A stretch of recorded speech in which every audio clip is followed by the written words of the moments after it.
Hey guys, welcome back. So last year when Google released Pixel 3a and 3a XL, everyone was surprised with the hardware, Google's impressive software and the price. We would expect the same to be the case in 2020 with anticipated Pixel 4a and 4a XL presenting some of the features of the recent Pixel 4 and 4 XL in a more affordable body. But there is a bad news for you guys who were waiting for Pixel 4a XL. Some doubt has been cast over the launch of Pixel 4a XL as leaks are pointing out that Pixel 4a will arrive alone without its XL sibling. But there's still hope, things might turn around until we get close to the launch.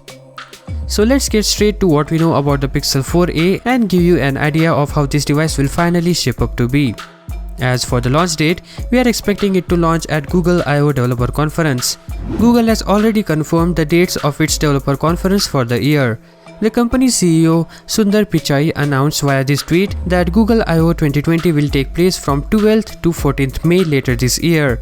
Last year at I/O conference, Pixel 3a was launched, so it seems right. As for specs, according to rumors, Pixel 4a will have display of either 5.7 or 5.8-inch P-OLED technology. However, this device is toned down version, so we can't expect 90Hz panel as seen on the regular Pixel 4 and 4 XL, although we are surely gonna miss that. According to some information, the new Pixel phones will likely feature Snapdragon 730 and 765 processors. Now, as I said earlier, there are chances that we might get to see only Pixel 4a and not Pixel 4a XL. Then how can a single phone feature two processors? The answer to it is there are two Pixel 4a's, one with 5G and another is 4G. This means that we could get a sub $500 5G phone with class-leading cameras.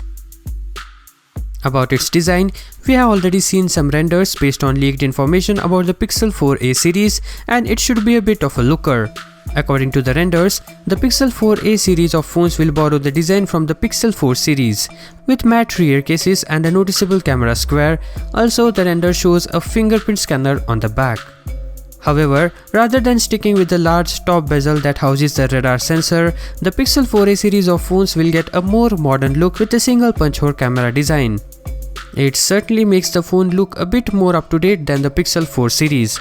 And with this design, you understand you won't be getting those fancy sensors, most prominently the Soli radar chip.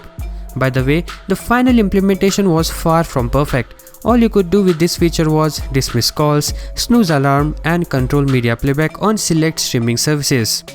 Nearly after 3 months of its launch, Motion Sense is still limited in its capabilities.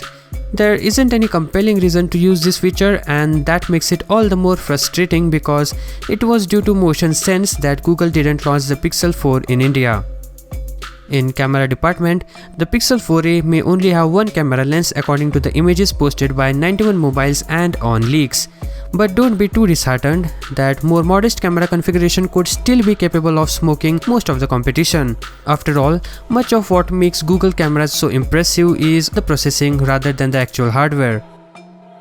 Next, our main issue with the Pixel 4 was its far below par battery life, the capacity clocking in at just 2800 mAh.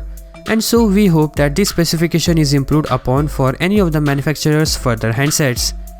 Finally, speaking about its price, we can expect it to cost somewhere close to $400 or $450, while it's highly unlikely that the Pixel 4a range will cost any less than Pixel 3a range. We also don't think Google would risk hiking the price too much. So that's about it. Hope to see you in the next one.